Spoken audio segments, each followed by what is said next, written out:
নতুন আলুর দাম 400 টাকা। কি বিশ্বাস হচ্ছে না? চলুন একটু দেখিয়ে নেই যে কিভাবে 400 টাকা হয়। চলুন। জি, আপনি ঠিকই শুনেছেন। বাজারে ওঠা নতুন আলুর কেজি বিক্রি হচ্ছে 400 টাকায়। শুনতে অবাক হলেও এই দামেই বগুড়ার বাজারে বিক্রি হচ্ছে নতুন আলু। এতে হতাশ সাধারণ ক্রেতারা। বগুড়ার রাজাবাজার, ফতে আলী বাজার সহ স্থানীয় বাজার ঘুরে দেখা যায় নবান্নের চাহিদা পূরণে বাজারে প্রচুর নতুন পণ্য উঠেছে, তবে দাম ঊর্ধ্বমুখী।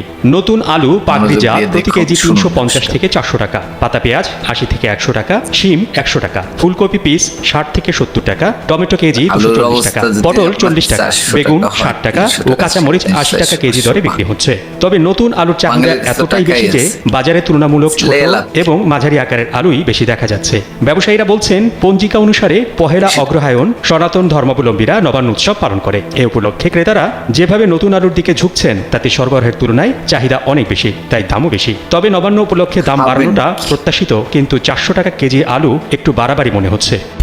এখন বুঝেন রে ভাই কি অবস্থা, দেশ কোথায় চলে যাচ্ছে। আলুর দাম যদি এত হয় খাবেন কি? এই আলু 400 টাকা, এরপর আপনি কি মনে করেন এই নতুন আলুর দাম আরো কমবে?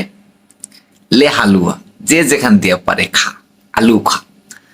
এরপর কাইপা হালুকা, তোরা ভাই আলু খা।